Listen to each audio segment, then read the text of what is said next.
Évangile selon saint Marc. Commencement de l'évangile de Jésus-Christ, Fils de Dieu. Il est écrit dans Isaïe le prophète : « Voici que j'envoie mon messager en avant de toi pour ouvrir ton chemin. Voici celui qui crie dans le désert : préparez le chemin du Seigneur, rendez droits ses sentiers. » Alors Jean, celui qui baptisait, parut dans le désert. Il proclamait un baptême de conversion pour le pardon des péchés. Toute la Judée, tous les habitants de Jérusalem se rendaient auprès de lui et ils étaient baptisés par lui dans le Jourdain en reconnaissant publiquement leurs péchés. Jean était vêtu de poils de chameau avec une ceinture de cuir autour des reins. Il se nourrissait de sauterelles et de miel sauvage. Il proclamait : « Voici venir derrière moi celui qui est plus fort que moi. Je ne suis pas digne de m'abaisser pour défaire la courroie de ses sandales. Moi, je vous ai baptisé avec de l'eau. Lui vous baptisera dans l'Esprit Saint. » En ces jours-là, Jésus vint de Nazareth, ville de Galilée, et il fut baptisé par Jean dans le Jourdain. Et aussitôt, en remontant de l'eau, il vit les cieux se déchirer et l'Esprit descendre sur lui comme une colombe. Il y eut une voix venant des cieux : « Tu es mon Fils bien-aimé, en toi je trouve ma joie. » Aussitôt, l'Esprit pousse Jésus au désert, et dans le désert, il resta 40 jours tenté par Satan. Il vivait parmi les bêtes sauvages, et les anges le servaient. Après l'arrestation de Jean, Jésus partit pour la Galilée proclamer l'évangile de Dieu. Il disait : « Les temps sont accomplis, le règne de Dieu est tout proche. Convertissez-vous et croyez à l'évangile. »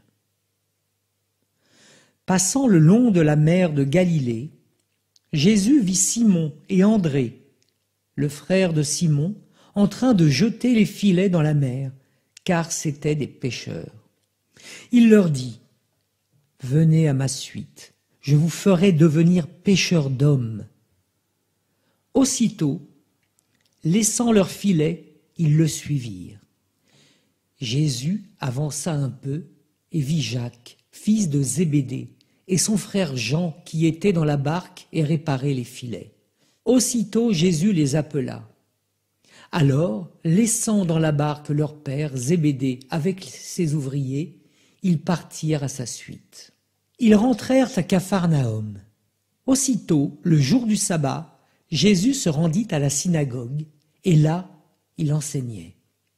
On était frappé par son enseignement, car il enseignait en homme qui a autorité, et non pas comme les scribes. Or, il y avait dans leur synagogue un homme tourmenté par un esprit impur qui se mit à crier : « Que nous veux-tu, Jésus de Nazareth ? Es-tu venu pour nous perdre ?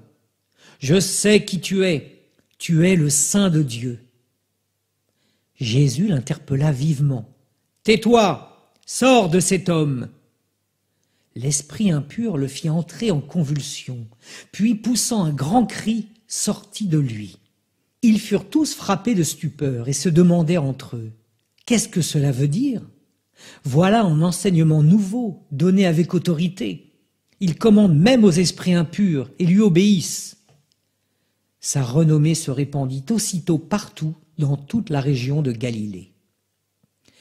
Aussitôt sortis de la synagogue, ils allèrent avec Jacques et Jean dans la maison de Simon et d'André. Or, la belle-mère de Simon était au lit. Elle avait de la fièvre. Aussitôt, on parla à Jésus de la malade. Jésus s'approcha, la saisit par la main et la fit lever. La fièvre la quitta et elle les servait. Le soir venu, après le coucher du soleil, on lui amenait tous ceux qui étaient atteints d'un mal ou possédés par des démons. La ville entière se pressait à la porte. Il guérit beaucoup de gens atteints de toutes sortes de maladies et expulsa beaucoup de démons. Il empêchait les démons de parler parce qu'ils savaient, eux, qui il était. Le lendemain, Jésus se leva bien avant l'aube. Il sortit et se rendit dans un endroit désert, et là, il priait. Simon et ceux qui étaient avec lui partirent à sa recherche. Ils le trouvent et lui disent « Tout le monde te cherche !»